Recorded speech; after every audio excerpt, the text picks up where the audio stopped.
Je peux vous poser une question? Avez-vous entendu parler de l'eugénisme? Non. Ça te dit quelque chose, l'histoire de l'eugénisme? Non. Le programme de stérilisation, etc. dans le passé. Non, mais je suis intriguée. De quoi s'agit-il? Avez-vous entendu parler du programme eugénique ou des stérilisations? Qu'avez-vous entendu à ce propos? Oh, je ne sais pas. Vous ne savez pas exactement. Désolée. L'eugénisme? C'est quoi l'eugénisme?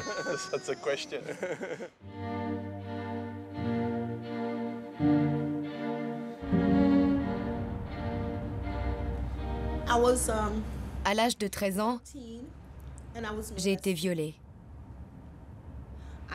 Je suis tombée enceinte. Les services sociaux sont venus demander à ma grand-mère de signer une autorisation. Et ils lui ont dit que si elle ne signait pas, elle ne recevrait plus d'aide alimentaire.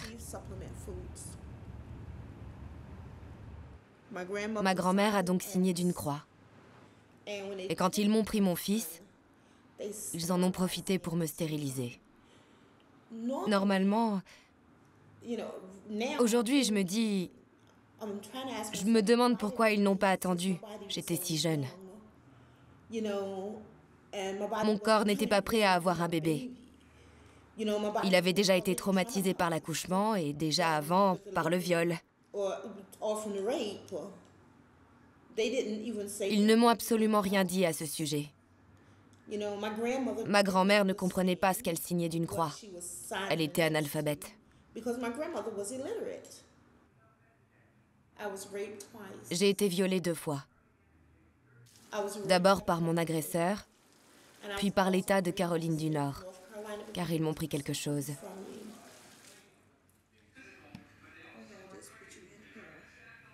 Je n'ai pas su que j'avais été stérilisée jusqu'à mes 19 ans, l'âge de mon mariage. Le docteur m'a expliqué que j'avais été charcutée. Ils ont prétendu que j'étais faible d'esprit. Je ne le suis pas.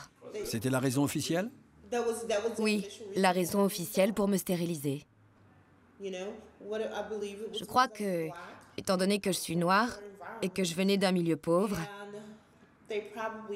ils se sont sûrement dit que j'allais finir comme les autres. Qu'est-ce que c'est que ce gouvernement?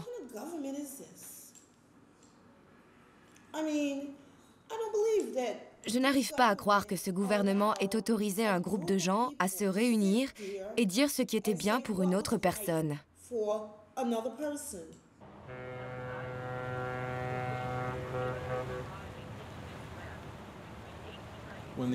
Lorsque l'eugénisme a vu le jour aux USA, c'était aux yeux des Américains une science très prometteuse. On ne parlait pas beaucoup de stérilisation. On se focalisait sur l'amélioration des naissances. Ainsi, le terme eugénisme est devenu très populaire. À cette époque, on voyait l'eugénisme comme une science. Et étant donné que c'était une science, les philanthropes qui étaient Carnegie et Rockefeller avaient tout intérêt à encourager le développement d'une bonne science. Andrew Carnegie gave money to 500 universities, colleges, and institutions. In all, he gave away over $200 million. La liste est longue de ceux qui, au début du XXe siècle, placent leurs espoirs dans cette nouvelle science, venue tout droit d'Europe.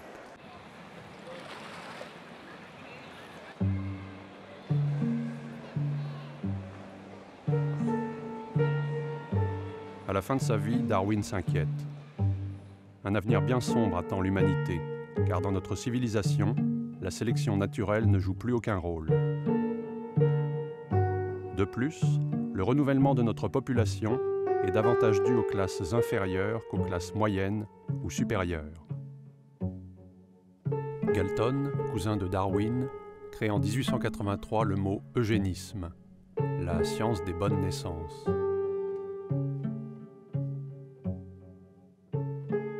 Quand on dit aujourd'hui eugénisme, le mot est violemment connoté péjorativement. Bon. On oublie qu'à l'époque, en 1900, le mot eugénisme est connoté positivement. Les sociétés d'eugénisme ont pignon sur rue. Elles se développent avec l'assentiment du pouvoir, elles sont populaires, elles recrutent un grand nombre de médecins, d'hygiénistes, d'urbanistes qui sont fiers et honorés d'appartenir à de telles sociétés. À partir de 1900, les sociétés d'eugénisme se multiplient en Europe. La première est créée à Berlin en 1905 par le médecin Plötz et le psychiatre Rudin. C'est la Société pour l'hygiène raciale. L'hygiène raciale, c'est notamment empêcher les faibles, les malades, les inaptes et les mauvais d'avoir une descendance.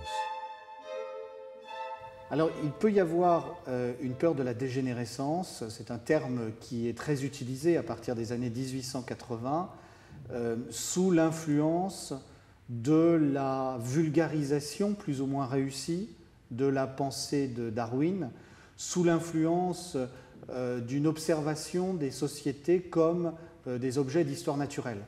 L'eugénisme avec l'apport de la dégénérescence, sans vouloir du tout disqualifier les actuelles inquiétudes au sujet du réchauffement climatique, mais on peut remarquer qu'il y a le même type de croisement entre politique et science, autour d'une peur ou une inquiétude, et où on annonce une catastrophe. La Société eugéniste anglaise, présidée par un des fils de Darwin, est fondée en 1907. Le romancier H.G. Wells écrit cette année-là. Notre devoir est de nous enquérir de ce que l'utopie fera de ces infirmes, de ces idiots et de ces fous, de ces ivrognes, de ces vicieux et des êtres stupides, trop stupides pour être utiles à la communauté. Il faut recourir à une sorte de chirurgie sociale. C'est aux États-Unis qu'apparaissent les premières lois de stérilisation dès 1907. En 1910 est créé près de New York l'Eugenics Record Office, qui va devenir le foyer théorique de l'eugénisme américain. L'institution qui lui a donné naissance existe toujours.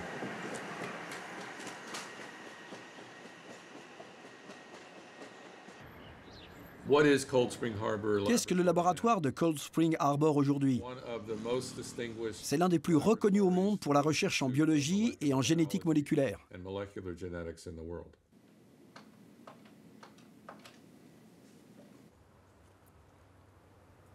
I just want to film the former building of the Eugenics Record Office. You know, it really has no connection to the laboratory today, and it wouldn't make sense to do that. But it's an historical documentary. It's not about the present. You know, I don't think that there'd be any discussion on the subject. Ils sont gênés. C'est dommage. Ils devraient être plus à l'aise car ça ne reflète aucunement les travaux actuels du laboratoire. Il leur suffirait d'admettre que c'est mal ce qui s'est passé ici, mais c'était il y a plus d'un demi-siècle. Lorsque l'Eugenics Record Office a été fondé en 1910, le but était d'y faire des études sur les familles.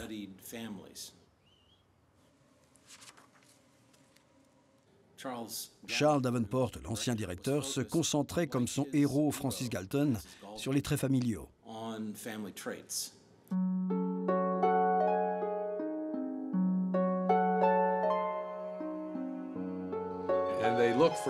Ils ont cherché des familles qu'ils qualifiaient de dégénérées, des familles touchées par l'alcoolisme, des familles comportant des faibles d'esprit, des familles avec des enfants illégitimes, des familles ayant connu la prostitution, etc. Et donc ils les interrogeaient, les questionnaient sur leurs parents et leurs grands-parents. Voici l'arbre généalogique de la célèbre famille Jukes.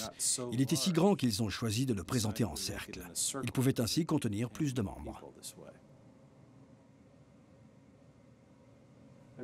Pourquoi a-t-il été fait? Pour montrer que près de 900 individus qui sont passés dans les prisons de New York descendaient de la même femme, Margaret, la mère des criminels.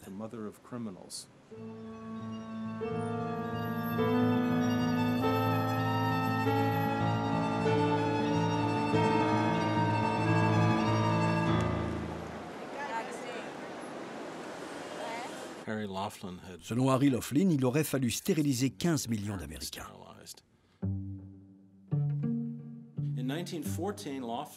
En 1914, on a demandé à Laughlin de rédiger une loi modèle. Et Laughlin a déclaré « Cette loi devrait servir à stériliser 10 à 15 millions de personnes représentant le 10e le plus bas de la population américaine. »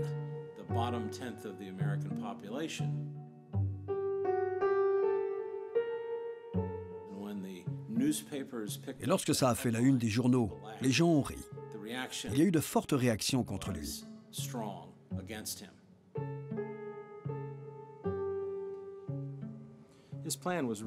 Son plan était d'éliminer les individus qui entraînaient des coûts sociaux comme le crime et la pauvreté. Et il pensait y parvenir en les empêchant d'avoir des enfants.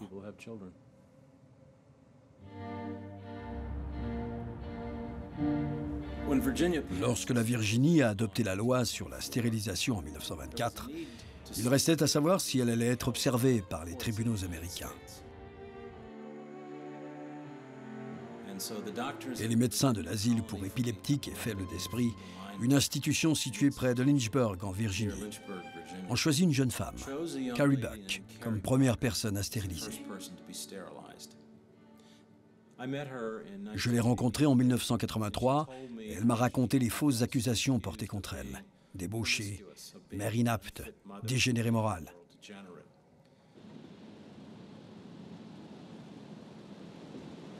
Quand nous demandons à filmer l'ancien asile où se trouvait Carrie Buck, on nous répond que la plupart des bâtiments n'existent plus.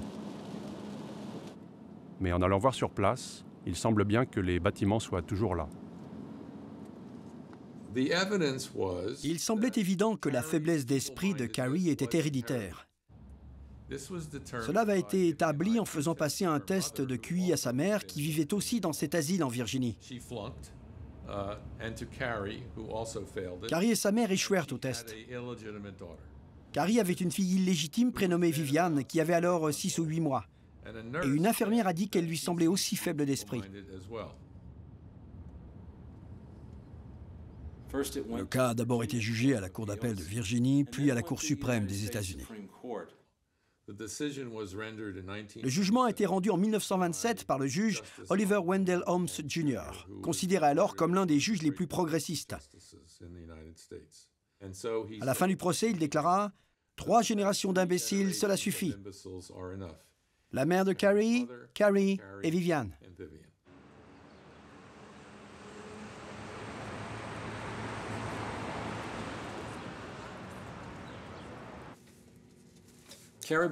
Carrie Buck a été stérilisée à l'asile de Lynchburg, comme des milliers de gens après elle.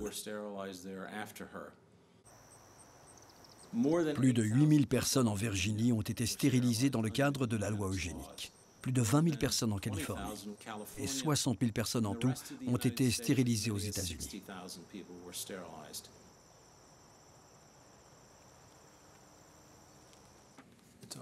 Ça me surprend toujours que cette histoire soit si méconnue.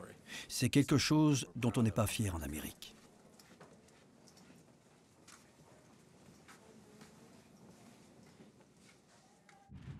Chez Hitler, y compris dans Mein Kampf, il n'y a pas une idée originale. C'est un conglomérat d'idées, des idées qui ont été absorbées par un esprit autodidacte qui n'avait aucune discipline intellectuelle, donc ce qui donne une bouillie intellectuelle assez extraordinaire, mais dans laquelle on retrouve les idées dominantes, les thèmes dominants de la pensée eugéniste des années 1900, 1910, 1920.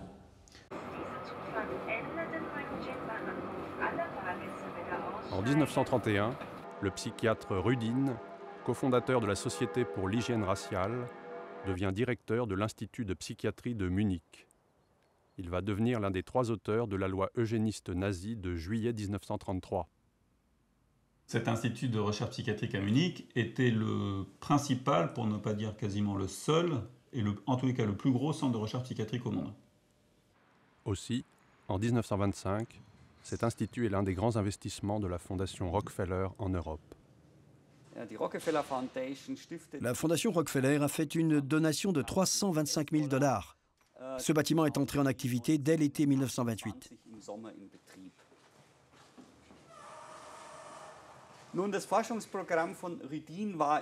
Le programme de recherche de Rudin était en principe très simple. Comment établir en psychiatrie l'influence des facteurs génétiques sur l'apparition des maladies psychiques.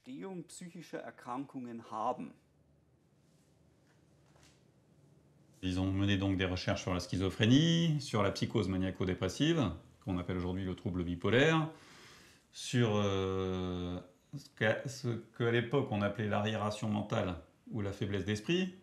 Donc c'est pas très étonnant que les médecins allemands qui attendaient ça pour certains depuis plusieurs décennies, comme Rudin, ont salué la loi nazie comme une victoire. Enfin, ils avaient obtenu la loi qu'ils réclamaient depuis plusieurs dizaines d'années.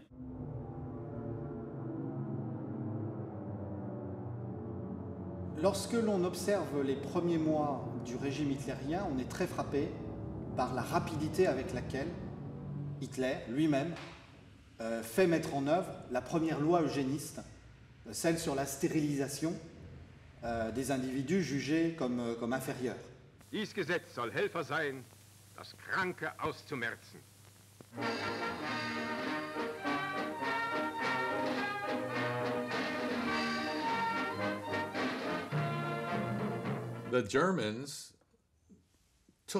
Les Allemands se sont inspirés de la loi américaine et de l'affaire Carrie Buck pour établir leur propre loi sur la stérilisation. Loi de prévention des maladies héréditaires du 14 juillet 1933. Faiblesse d'esprit, schizophrénie, dépression, surdité, malformation, alcoolisme, telles sont les pathologies visées par la loi. Des tribunaux de santé héréditaire sont institués, composés de 2 médecins et d'un juge. Ils vont conduire, sous le régime nazi, à la stérilisation forcée de 400 000 personnes. Vous vous souvenez du tribunal de santé héréditaire?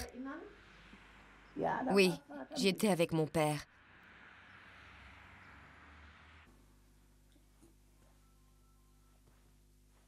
C'est là qu'on t'a opéré? Comment? Tu as été opéré à Münster. Oui, tout à fait. Un crime. Un crime contre une femme allemande. Contre une femme allemande en bonne santé. Sais-tu pourquoi le médecin t'avait signalé? J'étais soi-disant épileptique. J'avais un petit ami. Il m'a quittée. Pourquoi? Il a appris que je ne pourrais plus avoir d'enfants. Alors il est parti. Et mes parents, muets comme des tombes. Mes parents étaient tellement... Tu ne dois le dire à personne. J'avais une cousine à Münster à qui je voulais rendre visite. Non, elle ne doit pas le savoir. C'était partout pareil. Il fallait se taire. J'ai vécu ainsi jusqu'à aujourd'hui.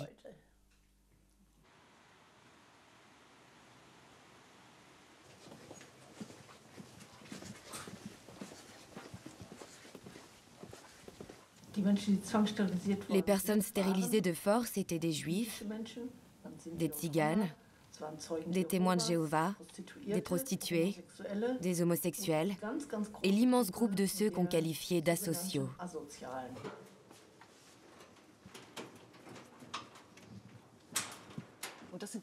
Tout ça, ce sont des dossiers des tribunaux de santé héréditaire. Tous ces cartons que vous voyez.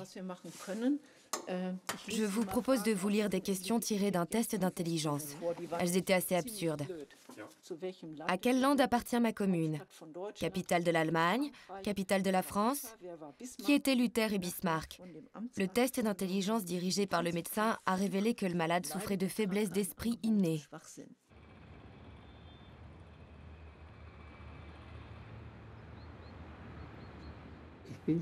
J'ai été stérilisé pour faiblesse d'esprit innée.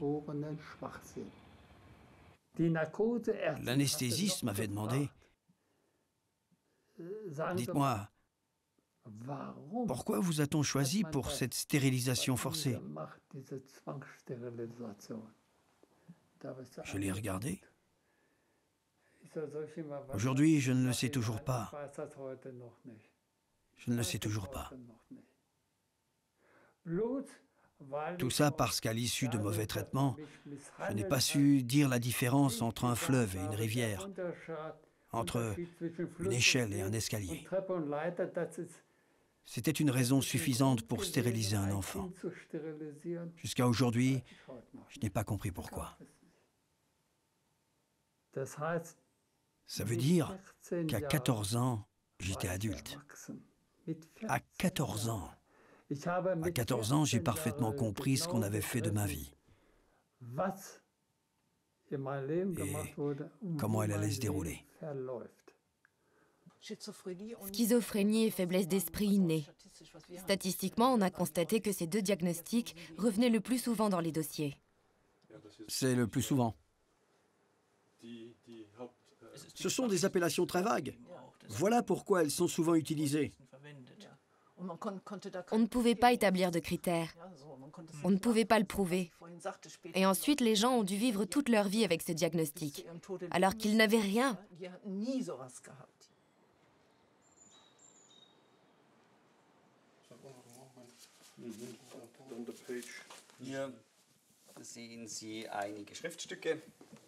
Vous avez ici des documents qui témoignent des subventions versées par la Fondation Rockefeller. À partir de 1936, les responsables de la Fondation Rockefeller interrompent leurs dons. Ils invoquent qu'une aide financière n'est plus possible, parce qu'il n'y a plus de science indépendante. Ils argumentent que les aides sont synonymes d'un soutien ou d'une légitimation du national-socialisme. Nous ne sommes pas seuls. Telle est la propagande développée par les nazis en 1936. Si les lois eugénistes n'ont abouti ni au Parlement anglais, malgré plusieurs campagnes, ni dans les pays catholiques, du fait d'une intervention du pape en 1930, de telles lois, au moment des Jeux olympiques de Berlin, sont en vigueur aux États-Unis, au Danemark, en Suisse, en Finlande, en Norvège et en Suède.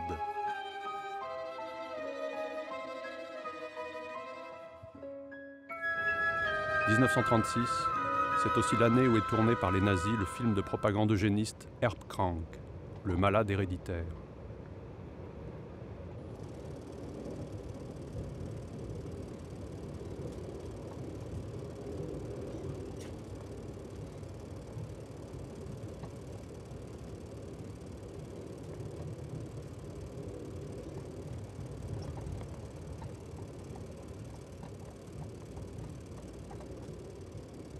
Est-ce qu'il y a une rupture avec l'action T4, avec ce qui se passe à partir de 1939?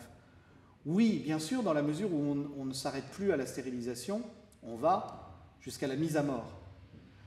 En même temps, il y a bien continuité, puisque c'est en s'appuyant sur les lois de stérilisation que les nazis commencent à penser que ces lois ne suffisent plus et qu'il faut passer à une étape plus radicale.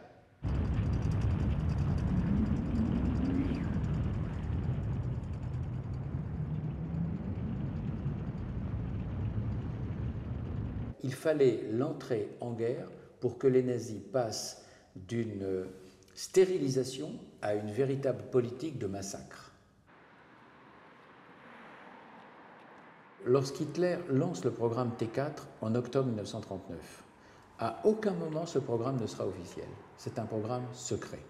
Secret total auquel sont tenus les personnels, interdiction de photographier, interdiction de témoigner. C'est ici, au numéro 4 de la rue du Tiergarten, à Berlin, que se trouvait le siège administratif de l'opération T4. Les malades y étaient sélectionnés sur dossier médical.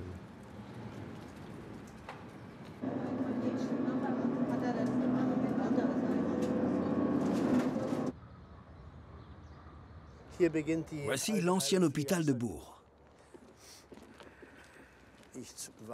Enfant, je suis venu ici rendre visite à ma mère. C'est un vague souvenir, je ne sais plus dans quel bâtiment. Il y avait des patients partout dans tous ces beaux bâtiments. Les patients pouvaient travailler dehors, dans le jardin.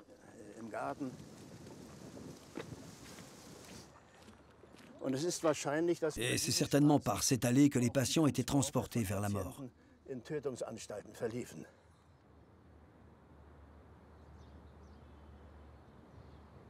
Les bus passaient avec les fenêtres masquées pour qu'on ne voit rien, pour que personne ne s'aperçoive du transfert des patients.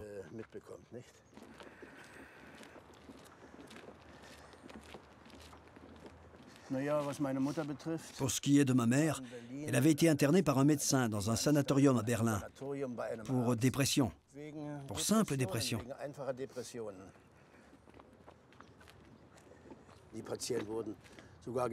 Les patients recevaient un marquage dans le dos qui indiquait qu'ils étaient prêts pour le transport vers la mort. Tout était fait par des médecins.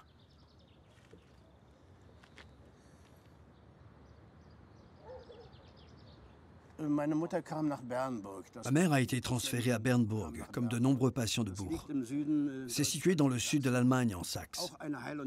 C'était aussi un hôpital, dans lequel on avait construit un centre de mise à mort, par gazage.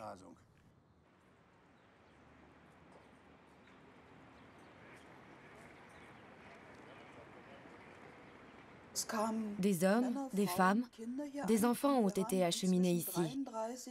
On a dénombré au total 33 hôpitaux, hospices, maisons de soins, qui ont livré des patients à cette institution. Ensuite, le groupe était emmené à la cave par le personnel soignant, et ce, le jour même de leur arrivée. Je vais vous y emmener. Pour les maladies mentales, on employait alors l'expression « faiblesse d'esprit ». On la retrouve très souvent.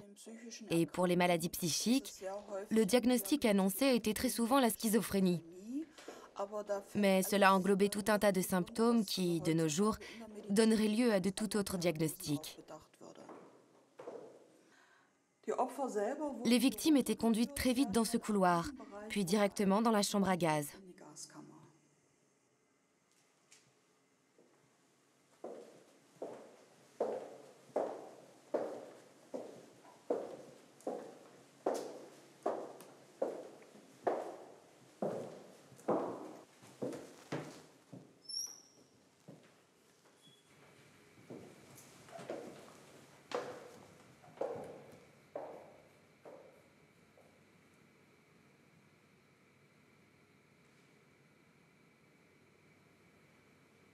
Les meurtres ont eu lieu entre janvier 40 et juillet 1941, c'est-à-dire sur 18 mois, 75 000 victimes, et ces mises à mort sont très largement l'expérimentation d'une purification raciste du corps social allemand qui doit préluder à la purification raciste du corps social européen. Quand ce programme T4 est arrêté en août 1941, officiellement à la suite du sermon de Monseigneur von Galen, évêque de Münster. En réalité, il semble bien que le programme T4 est arrêté parce que les objectifs sont atteints.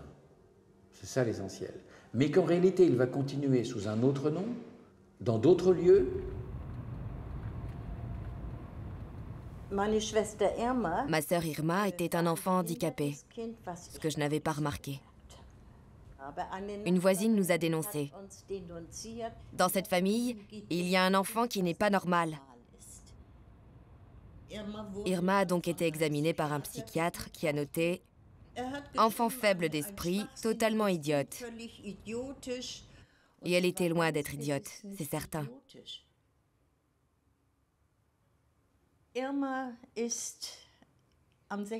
Le 16 août 1943, Irma et 228 autres jeunes filles ont été déportées à Vienne, dans un hôpital psychiatrique, am Steinhof. Les enfants y subissaient de très mauvais traitements. Dans les documents que j'ai réunis au fil des ans, on a constaté qu'en août 1943, Irma pesait 40 kilos et qu'en l'espace de 2 mois, son poids était descendu à 28 kilos. Quand on s'imagine qu'un enfant de 13 ans et demi a perdu 12 kilos en l'espace de 2 mois, on sait qu'ils ont dû terriblement les affamer.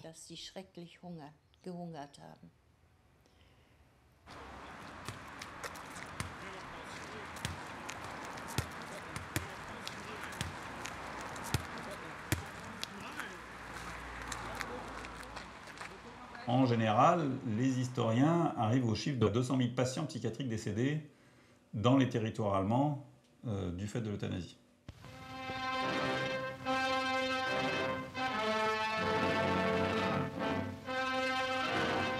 Im großen Schwurgerichtssaal zu Nürnberg begann genau ein Jahr nach der Eröffnung des ersten großen Kriegsverbrecherprozesses die erste Verhandlung gegen 23 führende nationalsozialistische Ärzte.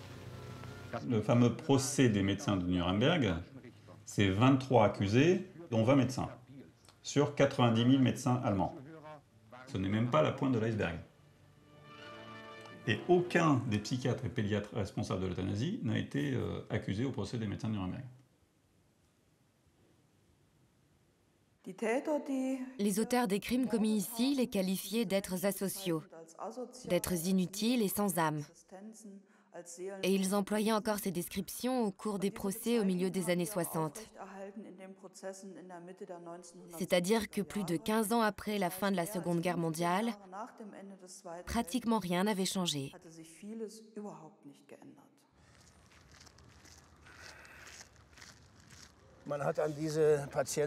On n'a guère pensé aux patients morts dans cet hôpital de Bruch lors des dernières décennies, depuis 60 ans. Certains se sont même opposés à la mise en place d'un monument en mémoire des victimes, prétendant que ça pourrait nuire à la réputation de Bruch.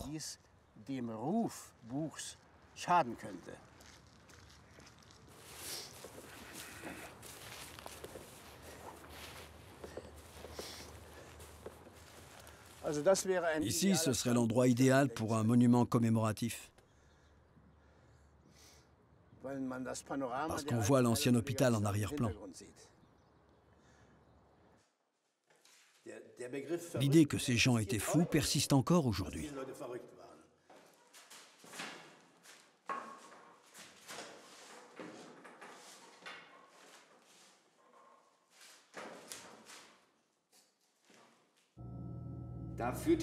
Le 7 février 1957, le gouvernement a déclaré au Bundestag la loi de prévention des maladies héréditaires du 14 juillet 1933 n'est pas une loi typiquement national-socialiste.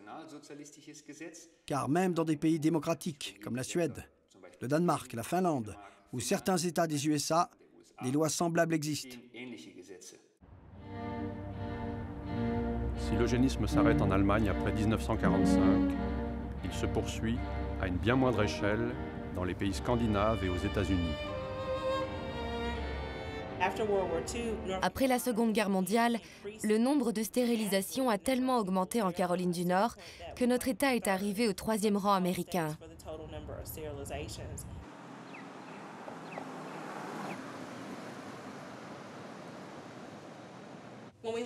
Si l'on se penche sur l'eugénisme en Caroline du Nord, on constate que 7600 personnes ont été stérilisées entre 1929 et 1974.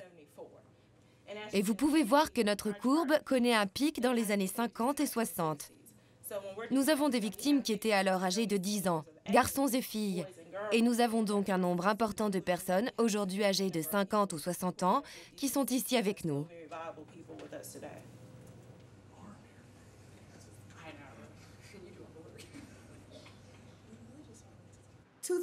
En 2002, ils ont retrouvé les dossiers du programme eugénique et ont découvert que la Caroline du Nord avait stérilisé 7600 personnes, la plupart contre leur gré. Avant, je pensais être la seule à qui cela était arrivé. J'étais gênée, humiliée, dégradée. J'avais fini par prendre du Prozac et du Seroquel.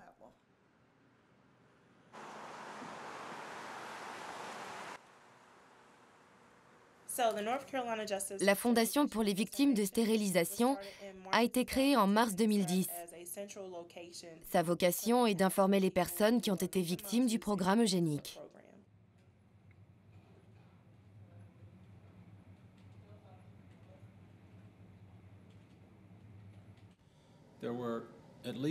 Au moins 2 États ont augmenté le nombre de stérilisations forcées après les années 50. La Virginie et la Caroline du Nord. C'était une question de fierté pour beaucoup de médecins qui pratiquaient la stérilisation, d'empêcher les gens vivant des aides sociales d'avoir trop d'enfants.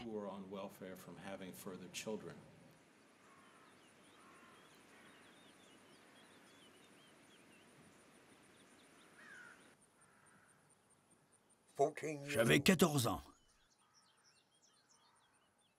Ils m'ont découpé comme un porc.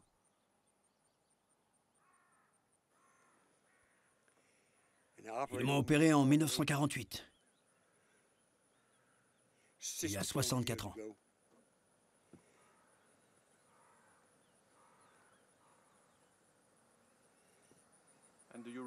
Vous vous rappelez le jour de l'opération? Non. La seule chose dont je me souviens est qu'ils m'ont posé un masque sur le visage. Et l'infirmière m'a dit de chanter une chanson, ce que j'ai fait.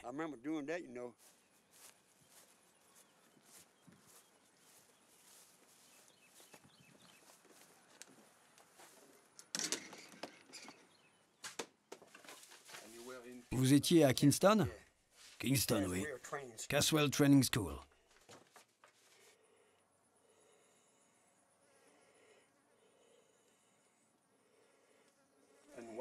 Pourquoi êtes-vous entré dans cette école? Les services sociaux. Maman avait 7 enfants. Elle ne pouvait pas s'occuper de tout le monde. Mes 2 sœurs et moi, on a été séparés. Mes 2 sœurs sont allées en Virginie et moi à Kingston, en Caroline du Nord. On m'a dit que je ne pouvais pas quitter l'école sans que ma mère ait donné son accord pour l'opération. Je ne pouvais pas sortir sans ça. C'était la condition. Il fallait que je sois opéré si je voulais quitter l'école. Quand l'avez-vous quitté? En 1951.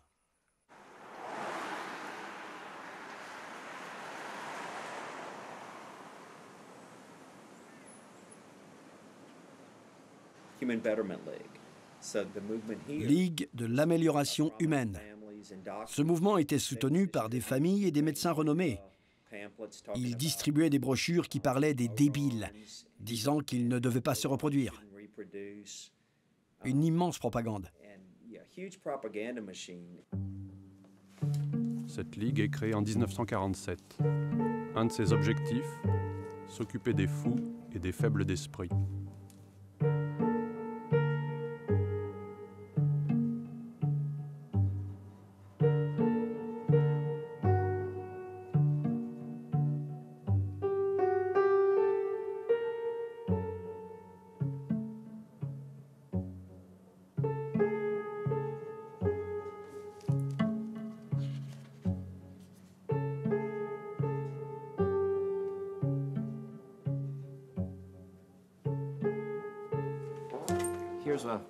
Voici un éditorial écrit par la personne qui occupait mon poste en 1947.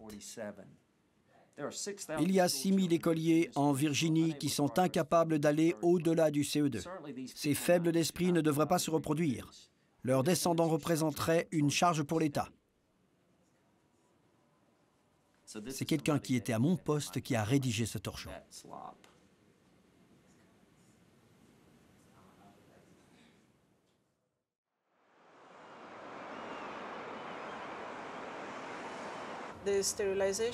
Les lois sur la stérilisation ont duré de 1935 à 1976, mais personne n'a protesté à l'époque.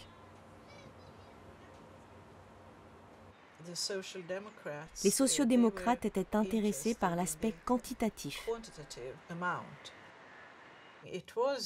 C'était une sorte de mesure sociale pour purifier la société des gens les plus pauvres.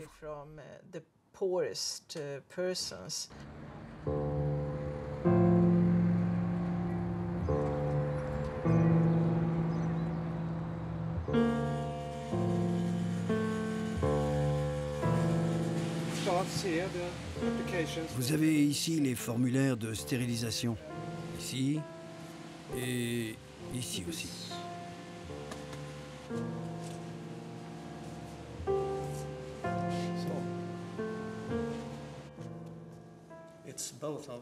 Ça concernait les hommes et les femmes. Et les enfants aussi. La raison est, elle ne pourra pas s'occuper d'enfants, ni d'elle-même, ni de sa famille. Elle est diagnostiquée faible d'esprit de naissance. Ce n'était pas une loi sur la stérilisation forcée. Les médecins avaient besoin du consentement de la personne. Mais il y avait des pressions peut-être? Absolument. Quant à cette personne, elle aurait une démentia paralytis. Elle est atteinte de démence. Voici les tests d'intelligence que vous évoquiez.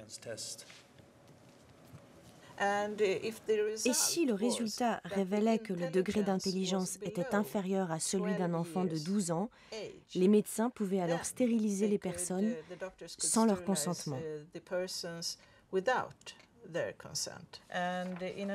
J'ai ici une autre demande qui ne consigne que l'avis de l'institutrice. Elle y décrit la jeune fille. Elle a 14 ans et elle aurait quitté l'école plusieurs fois.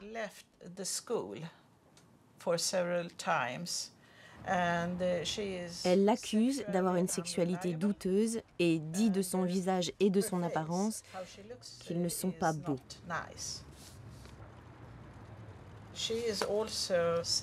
Elle note également qu'elle est totalement faible d'esprit. Ce formulaire a été rédigé en 1947 et la jeune fille a été stérilisée sans son consentement.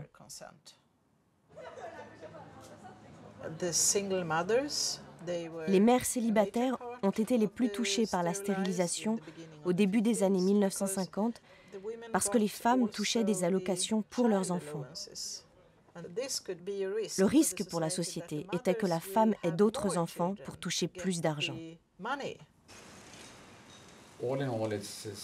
Au total, 63 000 personnes ont été stérilisées pendant cette période. La plupart d'entre elles après la Seconde Guerre mondiale. La science avait reconnu que c'était inutile, mais nous avons mis un temps fou à réagir, à changer nos habitudes, à accepter nos erreurs. Toute cette machinerie en elle-même est intéressante. En 1997, après un vaste débat, le gouvernement suédois accorde une importante indemnisation aux victimes de l'eugénisme. Et beaucoup de victimes ont-elles été indemnisées? Non, pas beaucoup. Et elles devaient pouvoir prouver qu'elles avaient été stérilisées de force ou contre leur gré, ce qui était très difficile lorsqu'une demande avait été signée. Comment montrer qu'une pression avait été exercée? Cela n'apparaît pas dans les dossiers. Les lois sur la stérilisation font actuellement débat en Suède. Font-elles partie des pages noires de l'histoire? Est-ce le côté sombre de l'État-providence? Je pense que cela fait partie de l'État-providence.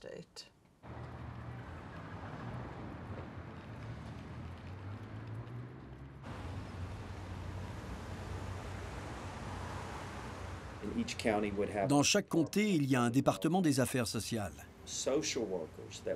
C'était la mission des travailleurs sociaux de repérer les familles pauvres, les populations pauvres, afin de les destiner à la stérilisation. Ils remplissaient des formulaires faibles d'esprit, gens de mauvaises mœurs, en se fondant sur des ragots. S'ils étaient épileptiques, aveugles, ils les traquaient. En fait, qui que ce soit dans la communauté, ça pouvait être le shérif, un travailleur social, votre médecin, un parent, votre mari, votre mère, un proche. Si qui que ce soit décrétait « Je crois que cette personne devrait être stérilisée », ils envoyaient une demande à la commission eugénique. C'est dans ce bâtiment que siégeait la fameuse commission. Pas de traces. Avez-vous déjà entendu parler de l'eugénisme? Ça ne vous dit rien? Non? Rien? D'accord, merci. Je ne sais pas grand-chose. Ça ne vous évoque rien? J'en ai entendu parler, mais je préfère ne pas en parler devant lui. Interroger quelqu'un d'autre? Oui, j'en ai entendu parler. J'ai grandi dans le nord-est de l'État. Je connais personnellement une famille dans une zone rurale de Caroline du Nord qui a été très affectée par cette mesure. Ils vivent encore dans la peur, ils ne veulent pas faire de vagues.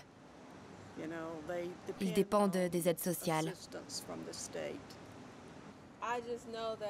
Je sais seulement qu'il y a longtemps, certains fonctionnaires disaient à des minorités qu'elles devaient être stérilisées pour recevoir des aides sociales.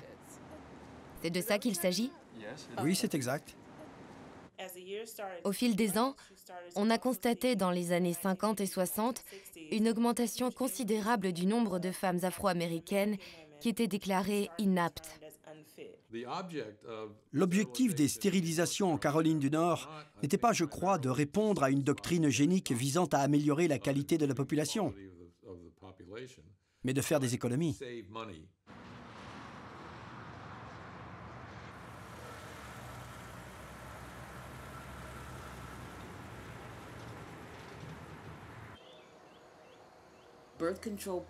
La pilule me rendait malade.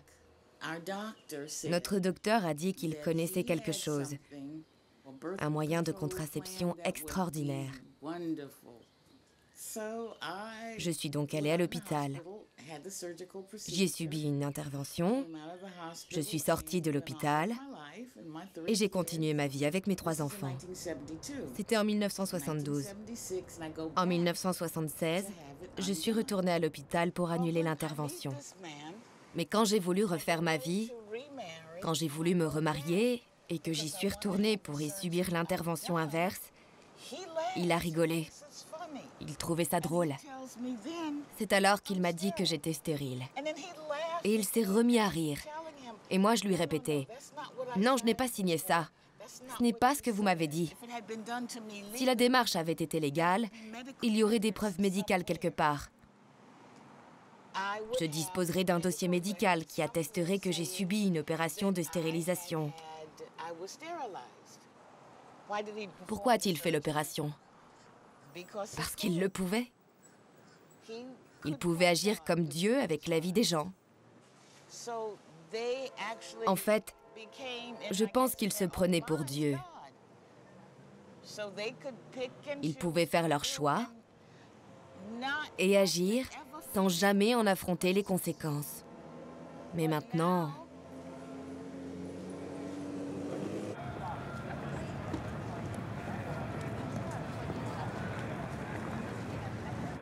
En 1980, le Parlement allemand accorde une indemnisation de 5000 Deutschmark aux victimes de la loi eugéniste de juillet 1933. 5000 marks pour la souffrance endurée, pour le vol de leur fécondité. 5000 marks. C'est une honte. Ce n'est rien. Ce n'est pas une reconnaissance. Et ils ont dû se battre jusqu'en 2007 pour être reconnus comme victimes du nazisme. Leur combat a duré jusqu'en 2007. Il a commencé en 1945, 1955, 1965, 1975, 1985, 1995, 2005. Quand on additionne toutes ces décennies depuis 1945, cela en fait des années. Wir kommen zur Beschlussempfehlung des Rechtsausschusses zu dem Antrag der Fraktion der CDU, CSU und der Fraktion der SPD mit dem Titel Ächtung des Gesetzes zur Verhütung erbkranken Nachwuchses vom 14. Juli 1933. Wer stimmt für diese Beschlussempfehlung? Gegenstimmen. Die Enthaltungen. Die Beschlussempfehlung ist angenommen. En juin 2012, le Sénat de Caroline du Nord s'oppose à une indemnisation des victimes de l'eugénisme. Cela nous a pris 10 ans pour en arriver là. Nous avons entamé ce processus en 2003.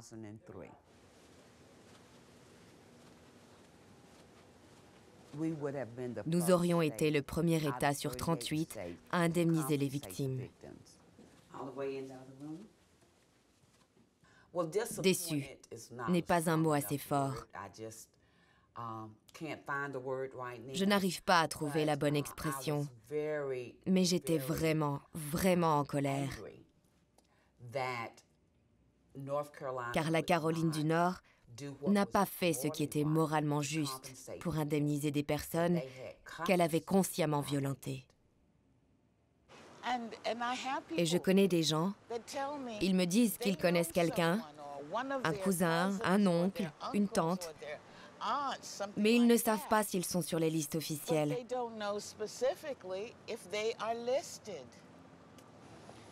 Et ça, c'est mauvais.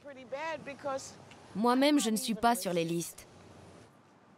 Et que va-t-il se passer pour les victimes qui ne sont pas sur les listes? Rien.